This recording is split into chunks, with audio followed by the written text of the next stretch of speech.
Good evening, everyone, and welcome back to the Late Night Peel, our special NBA Preview edition. I'm the host for tonight, Trey Redfield. I have Nick Zelaya as an analyst, as well as Cameron Ezeir. Cam, welcome to the Late Night Peel, man. Thanks for having me. Hey, man, it's fun to be here. It's just a vibe. We're just blessed to be It here. is. We're gamers, you know.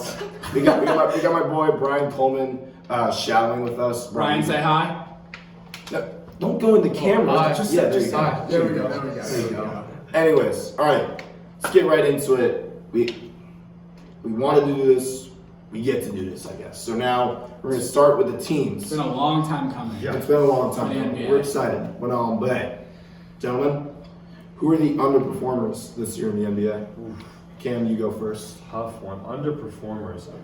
I mean, I think a lot of people are expecting the Mavericks to sneak into the playoffs.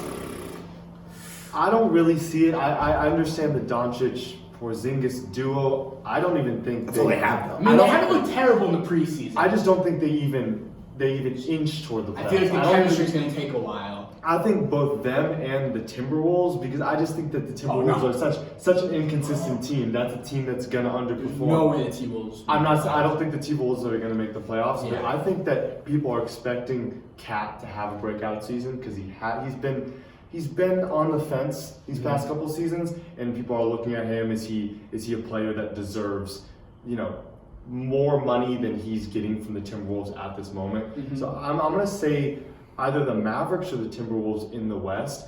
Don't expect them to sneak into the playoffs anytime soon. All right, Nick, what about you, man? Honestly, I'm really thinking. I'm sorry. I think the Nets are going to underperform this year in the Eastern Conference. That's when you head to the East. Especially with Kevin Durant and just seeing how Kyrie has been alone for the past 2 years. Yeah. It's hard to trust the Nets at this point. I mean, they have good pieces around them. They have Dinwiddie still at the guard position. They have Karis LeVert, Jarrett Allen. Joe Harris. Yeah, Joe Harris is cash. But, just Kyrie is the leader. I mean, he really needs to show me something. Yeah, no, he didn't really... We didn't really see it in Boston. Like, he wasn't the best of leaders, especially the young group that the Celtics had. I can agree with the Nets sort of being that little bit of an underperformer. But hey, next year they're going to be one of those teams that we see as a dark horse. They're going to pop off because they're going to have KD and Kyrie. It's just going to be, and they also have DeAndre Jordan. So I mean, just wait one more year. It's coming around, Brooklyn. Right. But hey, it's going to be interesting. Who knows? We'll see. Who knows? Now for the dark horses. Who do you guys think's gonna be that team that's underrated? They're gonna slip right in. They're gonna shock the world. I think. I'll go first. Go ahead. In the Eastern Conference, I'm thinking the Indiana Pacers are really gonna show some spark this season. Especially after they got swept and humiliated by a Celtics team that wasn't that really Exactly. They just added Malcolm Brogdon, who was a 50-40-90 player last year, to their roster. They have Victor Oladipo coming back. I'm struggling with that injury, though. I know. With him coming off that injury. It's like late November, early December. He's coming back. I'm But just still, with that's a good all-star player right there. Mm. And if he comes back healthy, Right. he's gonna put up 25 points maybe per game. Yeah. Something like that. They still have what's the center's name? Like Miles Turner. They have him still. Miles Turner's one of the top, one of the top centers that when you think of a guy that is maybe a little undersized for his position, but a guy that definitely has poise at that position, and he can actually jump from the 4 to the 5 because he does have a jump shot. He does. Watch out for that jump the shot. same thing. He's more of a 4, but Sabonis. Sabonis was a 6th man of the year candidate last year. Yeah. So I think they just have a lot of weapons. Or was he 6th? I think he might have been the most improved player, one of those candidates. So, but yeah. he was up for an award. It's a guy that played on the Thunder, kind of underperformed, went to the Pacers, and watch out for that Sabonis-Turner duo. Cam, what about you, man? I think it's the Miami Heat. It's really tough because they just got Jimmy Butler, a guy that is something else. He is something else. But a guy that can religiously average 20, 25 points a game, and it's tough to call a team with Jimmy Butler a dark horse. But watch out for that rookie Tyler Hero. I know people are just seeing him as a shooter, but if he can give you 15, 16 a game, watch out for him to even be a dark horse in that rookie of the year race. And Kelly Olynyk is still in Miami. Am I wrong? No, you're right. I mean, hey, Kelly Olynyk is a great. He's a dog. He's a dog. He played very well. He played very well in Boston. Right. He earned the money that he got from Pat Riley. And I think Miami. they're going to move up a little bit here in the East. I think I'm proud of them for it, I guess. Briefly going to the Western Conference as a dark horse, I really think the Kings could be a good team. You really do. I think the Kings could be a good team. De'Aaron Fox is he's gonna put up amazing numbers this season. Buddy Hield has improved significantly in preseason. Buddy Hield's gonna be motivated too. Definitely. I like Marvin Bagley. I think after last year, he just wasn't one of those rookies that people look. What do you think Trevor Reeves is going to bring to that team? Do you think he'll have any impact? It is a guy that's a veteran. I think defense and shooting, yeah. Championship, and especially with such a young team that the Kings are, he's got to step up as that veteran. The reason I struggle with the Kings is because they just have a jumbled mix of players. I get De'Aaron Fox, but you look at a guy like Harrison Barnes who hasn't really reached a point where you... He's overpaid, I'm not going to 100% overpaid, but you just kind of look at him as an average player, but a guy that should definitely be a star in this league, but hasn't really shown it. I like Buddy Hield, I like Bogdan Bogdanovic, but it's just a lot of shooters. The center position, a lot of random guys that they're just throwing in there, and the Kings have done it the past 2 years. So. What do you got? What's the boldest of your predictions, though? Nick, I'll start with you, man. For this upcoming season? Yeah.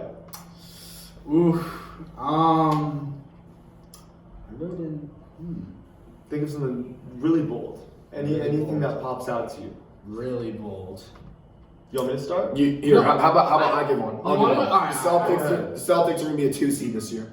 I think they're gonna be the ones that are in front of the Sixers still. I know that the Celtics, they lost Al Horford. He's went to the dark side, playing for the Sixers now.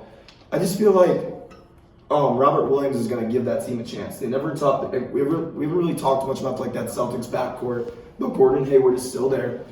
Williams will be there. He's going to be young. It's going to be a young team, but if they can find a way to win the way they did 2 years ago, this team can be unstoppable.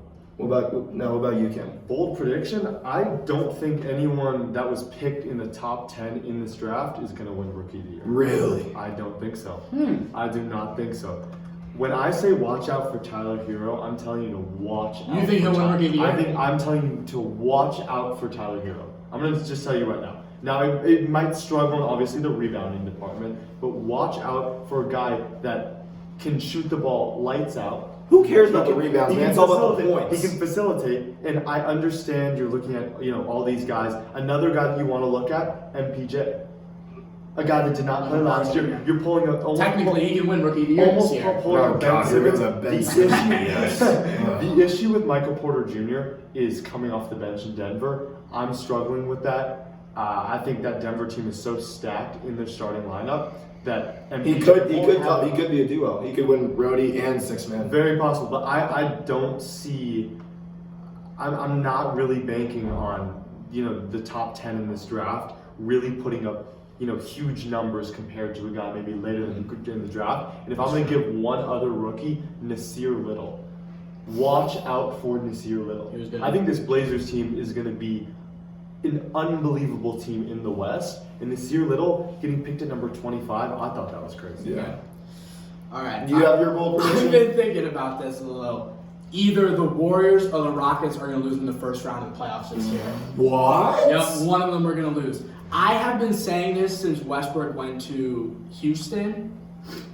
I am not crazy about the Westbrook-Harden. The way they've built their game since they separated from each other, they're so ISO based that it's just so hard to see them play together. And they've developed into that too ever since the golden OKC team that they had have broken up. People think because they have so much talent that they're going to be this great team, but in reality they're used to being that player on their team. That's true. So this is going to be it's going to take a while for them to build that chemistry and play together well. They've looked alright in preseason, but they're playing all these Chinese teams. They're not playing actual NBA starting 5 teams. Right. And with the Warriors, Klay Thompson isn't coming back till at least after the All-Star break or until the playoffs. And I've been informed that he should recommend sitting out for 2 years with I wouldn't rush it whatsoever. And the Warriors in preseason, they just don't look good. I'm struggling. They're big men. The big men is going to be tough for them. And I think the biggest issue for the Warriors is when strength in numbers, that motto kind of went away and their bench just kind of depleted because they added Kevin Durant. They still had Kevin Durant and 4 to 5 All-Stars on the court. Now you look at their bench. You got Jordan Poole as the rookie. You got Marquise Chris, Damian Lee, Kevon Looney, Glenn Robinson III. These are just a collection of players because they're running out of cap space with their 4 All-Stars. So this is like the LA Rams of the NBA. Like you have 3 really good wide receivers in Cooper Kupp, Brandon Cooks, and Robert Woods.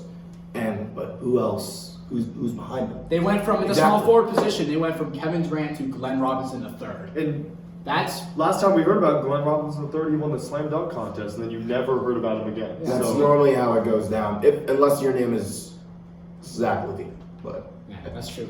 But yeah, so now as we're talking about these players, who's going to be the one that we see winning the awards after the finals is over? We're going to start with the 6th man of the year. Cam, you've already talked about it a little bit. What do you think? 6th man of the year.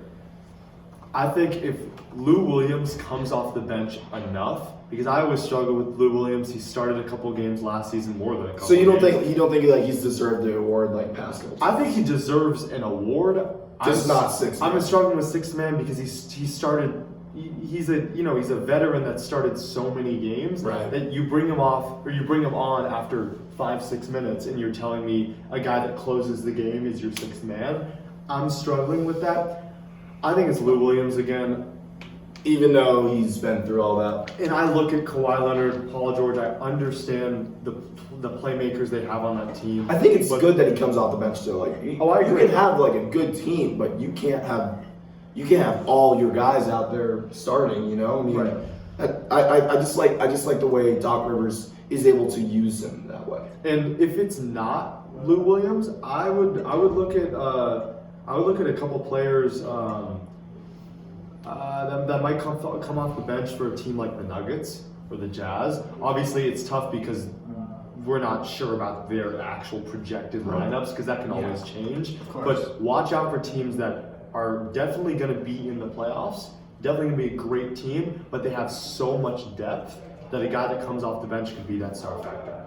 All right, Nick, what about you, 6th man? So obviously it's hard to pick against Lou Williams. Tough. He's just the GOAT 6th man. Exactly. But going back to the Nets, with Irving and Joe Harris starting at the point guard and shooting guard, Spencer Dinwiddie is a great pick for 6th man of the year.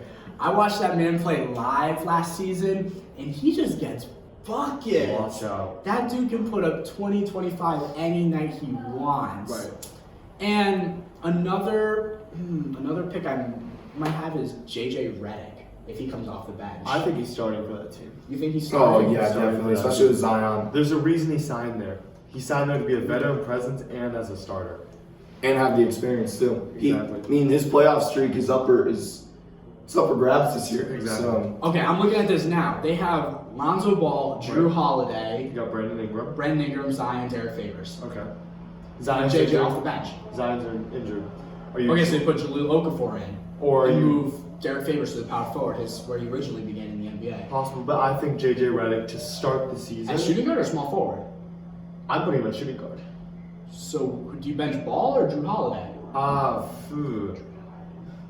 That's the thing. Drew Holiday is their guy. He's been a Pelican. You cannot bench You can't bench Drew Holiday. I'm not saying In you do. Lonzo, I feel like if you bench Lonzo, he's just going to lose all. But I think he's starting to gain confidence. Everyone was shocked by that JJ Redick signing, not because he signed with a young team, but just you wouldn't expect him to go to a team like the Pelicans because he had such a great situation in Philadelphia. He could have went to a team that is championship contending, and I just think that he did that for a reason. I think he was promised a starting spot, and I think that that's gonna still stand. All right, we'll have to see. Hey, let's speed up a little bit now. Rookie of the year. Who we Rookie thinking? of the year. We already know your pick. Come on, give us a little bit more, huh? Right. See, you like him. You love him that much. We all know pretty darn well you're gonna pick him. I do like him that much, But you're not gonna pick him. The reason it's really, really tough to come pick. on. No. I love Tyler Hero. I think that he'll be in the top 3, and I would not be surprised if he won it. But watch out for a guy. I know I said top 10, but we can sneak in there a little bit. Watch out for a guy like Rui Hachimura. I was thinking that. Watch out He's cash. because I'm looking at John Wall isn't going to be back for a while. You got to Well, he's already done for the year. Yeah, no, he's He's not. he's done out for the year.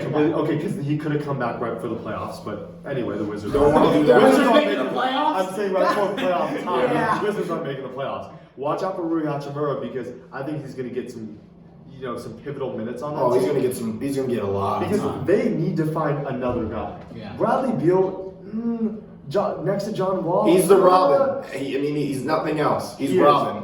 John He is. Wall is Batman of DC. It's very, very true. Very true. And then you can also watch for a team that falls in the standings and look for the rookies that they drafted to make an impact because there's some teams down there like the Suns, like the Kings, the Grizzlies that I'm just like they're not making the playoffs. They're not cracking, a double-digit seed. Watch out for them, playing the rookies more. And if the Wizards decide to trade Bradley Beal this season, that's Rui really Hachimura is who's going to want to big score impact on 20 a that night team. for the Wizards. He was drafted number 9, so yes, I did say no one in the top 10, but I think we can sneak our way in there. All right, Nick. What about you, Brody? I mean, I hate to jump on the bandwagon. Yeah. I just think it's gonna be Zion. Yeah. I mean, Do you think this injury will halt him or no? no. I think when he gets back and healthy, I think he's gonna be full force. If I had to pick someone else but Zion, I really think it's gonna be John Morant. John Morant. Yeah. He's one player. in that Especially on the Grizzlies. Go Racers. If for some reason the Grizzlies win games, Yeah. they're gonna look at And he'll John just Morant keep like on he's the playing. guy. He's just gonna keep on He's just playing. gonna keep on Guess getting who's points. like starting? Anthony Guess Rendon. who's starting Yeah, every big. single game? Guess who's starting every game? You got no Mike Conley. You got John Morant in there. Exactly. Look at the player last year that won it. You got Luka Doncic and Trae Young. Those are two guys Who just that were played point all the guards time. for their teams Exactly. that started for their team. So Exactly. John Morant, I wouldn't be surprised. Good point. Cam, most improved player. Most improved player. That's always tough because you look at last season and you're wondering like, there's so many players that can play well and then come back or just not play as well. I think it's a big toss-up. I don't know if I have a most improved player in mind at this point. I don't know, Nick, if you have one. I'm just struggling. I'm just struggling because it's usually a guy maybe that's coming off injury. Right. Maybe that doesn't. You could look at someone that doesn't have a great season, but it's usually a guy that's coming off injury that you didn't expect. Maybe a guy that's traded to a new team. Nick, do you have one in mind, or? Going back to what I said earlier, I think De'Aaron Fox is going to be most improved. Yeah. He's only been in the league for 2 seasons, but just there's so much hype built around him, and he's such an explosive player. He's kind of like a Russell Westbrook, kind of, but a lot faster. I feel like. Yeah. And maybe not as. I don't see him getting a triple-double every night. That's the thing. But I see him putting up more points, which I think he'll lead the team in points. Can I throw a player out there in Malcolm Brogdon? He was injured for the latter part of the season for the Bucks. Now he's on the Pacers. Oladipo's hurt. He's already going to be starting for that team. He's going to make even more of an impact, show his promise. The guy that averaged only 15 last season, I think could easily crack 20. All right. Now, for defensive player of the year, can we agree that's going to be Rudy Gobert? Is it going to be Rudy? I think it's for going to be 3 in a Rudy. row. Come on now. I don't think it's going to be Rudy. Who do you think? I think it's going to be Giannis. He's going to double up for MVP and D-boy. No, I don't think he's going to win MVP this season. I think he's going to win. I think no. I think Giannis wins Defensive Player of the Year because I have him dropping a little bit on the offensive side, so I think that his defense is going to pick up even more. If you watch some of the preseason, there's no one that can stop Giannis. So you put him on defense, I think he averages over 2.5 blocks a game. All right. I think it's going to be Rudy still. Nick, what about you? I mean, there's a couple I'm honestly thinking of. Maybe Miles Turner, Joel Embiid, possibly Anthony Davis. But Rudy Gobert just kind of stands out. Al Horford might sneak in there. Just with the defensive mind that the I think his Sixers production's have. going to go down so much with what he has around him. Like, everyone else is going to want it. It's going to be Rudy. It's going to be Rudy. All right. Hey, now, MVP. What are we thinking? Kim, I'm you big want on- to be my guest? Trey, you're Trey, our you want host. to start? You're our host. I think it's. I don't have the most basketball knowledge here at this table, but Yeah. I think it's gonna be Giannis. Okay. He's just too good. He's just way too good. He brings so much value to that city that he's gonna remain as the 1 seed in Milwaukee. And it's unbelievable that such a small market team is able to do that. What about you? See, the toughest part about the MVP is I could name 6 guys that have the opportunity to win MVP, and guess what? They're all sets on the exact same team. You talk about the Lakers with Davis, James, Clippers, Kawhi, Paul George, and then if you look at Houston, you have James Harden, Russell Westbrook, and they're all on the same team. Production's going to split, so I like that pick, to be honest. I think it's going to be Anthony Davis. I think everyone's looking at LeBron James, and we'll talk about LeBron James a little later with our predictions, with our standings and our finals predictions. But I think it's going to be AD because of how well he plays on the defensive side, how motivated he is. He's finally, in my opinion, going to make it out of the first round of the playoffs, and I think he has that confidence that they have a chance. They have a chance to make the finals.